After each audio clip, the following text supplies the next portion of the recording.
You were almost never born. Your mother looked at the 4 mouths she was already struggling to feed, looked at her alcoholic husband, looked at their tiny house on a volcanic island in the middle of the Atlantic Ocean, and she asked the doctor to end the pregnancy. The doctor said no. That doctor saved football history. He just didn't know it yet. You are born on February 5th, 1985, in Funchal, Madeira, not Portugal. An island off Portugal, a place so small and so forgotten that when you eventually become the most famous athlete on the planet, they will rename the airport after you just to remind people it exists. But that is later.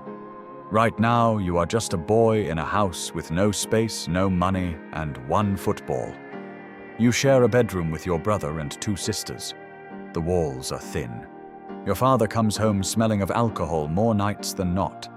Your mother leaves before sunrise to cook and clean in other people's houses so that you can eat in yours. You learn something early that most people never learn at all. Nobody is coming to save you. If anything changes, it will be because of you.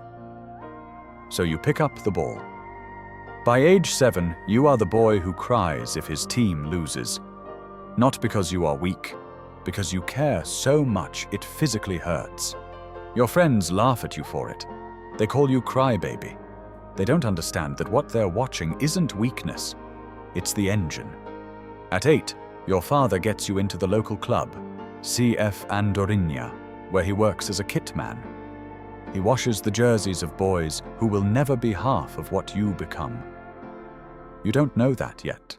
You just know that when you have a ball at your feet, the house gets smaller and the noise gets quieter, and the world finally makes sense. At 12, Sporting CP comes calling from Lisbon. This is the opportunity. The one. But Lisbon is hundreds of miles away, across the ocean, in a city you have never seen, full of people who are not your family. You are 12 years old, and someone is asking you to leave everything you have ever known for a dream that might not work. You go. Your mother cries at the dock. You pretend you are not also crying. You are absolutely crying. Lisbon is brutal in a way nobody warned you about. The other boys at the academy have better clothes, better shoes, better everything. And the moment you open your mouth, they laugh. Your Madeiran accent marks you instantly as the island boy, the outsider, the one who doesn't belong. You cry yourself to sleep for weeks. And then one night you stop crying, and you get up early, and you go to training before anyone else arrives, and you stay after everyone else leaves, and you do it again the next day, and the day after that. You decide that if they won't respect where you come from, you will make them respect what you can do. At 15, your heart tries to kill your dream. The doctors discover you have a racing heart condition, tachycardia, where your heart beats irregularly fast under pressure. In a footballer, this is not a small problem. This is a career-ending problem. You have surgery at 15 years old and lie in a hospital bed wondering if the thing you gave everything for is already finished. It is not finished. You are back on the training pitch before the scar has fully healed. At 17, you make your senior debut for Sporting CP. At 18, Manchester United come to Lisbon for a pre-season friendly, and you make the mistake of playing the game of your life against them. By the final whistle, their entire squad is on the bench begging their manager to sign you. Sir Alex Ferguson tells his chief executive, word for word, "We're not leaving until we've got that boy signed." John O'Shea ended up with a migraine. 2 days later, you are in Manchester. They give you the number 7 shirt, the same number worn by George Best, Eric Cantona, David Beckham. You are 18 years old and you are terrified. You take the shirt. Manchester is cold and grey and nothing like Madeira. You are a flashy teenage winger with bleached tips in your hair who does stepovers that don't always end in goals. The English press think you're annoying. The The fans don't know what to make of you. Sir Alex Ferguson sees something different. He doesn't shout at you the way he shouts at everyone else. He puts an arm around you. He talks to you like a father talks to a son. You have never had that before. Not really. Your actual father dies in 2005. Liver failure from decades of drinking. You are 20 years old and playing in England, and the phone call comes and there is nothing to do with the feeling, except put it somewhere deep and keep going. You never had a real conversation with him. You never got to show him what you became. He saw flashes of it, a friendly here, a highlight there. But he never saw the trophies, never saw the records, never saw his son become the most followed human being on the entire planet. That is the wound that never fully closes. You dedicate the rest of your career to a man who will never be able to watch it.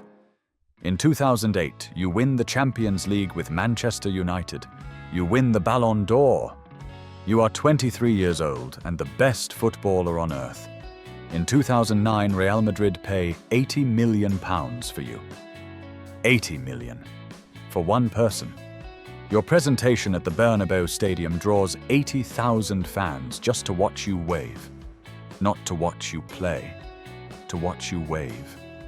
You stand on that stage, and somewhere underneath all of it, some part of you is still the crybaby from Madeira who cried himself to sleep in Lisbon at 12 years old, wondering if any of this was worth it. It was worth it. The years that follow are almost offensive in their success. 4 Champions League titles, 5 Ballon d'Or awards, 450 goals in 438 games for Real Madrid alone. A rivalry with Lionel Messi that pushes both of you to heights neither of you would have reached without the other. You sleep in 5 90-minute naps instead of 1 full night, because someone told you it was better for recovery, and you have not taken a single shortcut in your entire life, so why start now? You eat 6 measured meals a day. You do cryotherapy. You have the body fat percentage of someone who is angry at the concept of body fat. People think it's vanity. It's not vanity. It's the boy from the thin-walled house who swore that nothing would ever be left to chance again. In 2016, Portugal wins the European Championship. You get injured in the final and spend the rest of the match on the sideline, unable to play, coaching your teammates from the touchline in a tracksuit, crying, screaming, more alive in that moment than some people are in their entire lives. Portugal wins. You lift the trophy. Sir Alex Ferguson is in the stands watching. He hugs you after. For just a second, you are 18 again. And he is the father figure who believed in you when you were too young and too frightened and too far from home to believe in yourself. There is one trophy that never comes. You play your first World Cup in 2006 at just 21 and help Portugal reach the semi-finals, their best finish in 40 years. You think this is the beginning. You think the World Cup will be yours eventually, the way almost everything else has been. It never is. 2010, 2014, 2018, where you score a hat-trick against Spain that should be the highlight reel of your entire career. 2022, in Qatar, what everyone assumes is your last chance. You start the tournament with a penalty against Ghana. By the quarterfinal against Morocco, you are not even starting. You come on as a substitute in the 51st minute. You touch the ball 10 times. 1 shot. Saved. The final whistle blows. You walk off the pitch in tears, 37 years old. And somewhere a teenage version of you who slept in a bedroom with 3 siblings on a tiny island is watching this moment too. And neither version of you can quite believe that the one trophy that mattered most to a kid who grew up dreaming of representing his country might never come at all. You are 41 years old, standing in a new stadium for your 6th and final World Cup. The boy from Madeira, one more time chasing the only thing his hands have never held. Win or lose, you already know something most people never learn. Some hunger never fully closes. It just keeps you running. You are Cristiano Ronaldo. You were almost aborted. You were raised in poverty. You were mocked for your accent, your clothes, your island. You had surgery on your heart at 15 and were back training before the stitches were out. You gave up your father without ever really having him.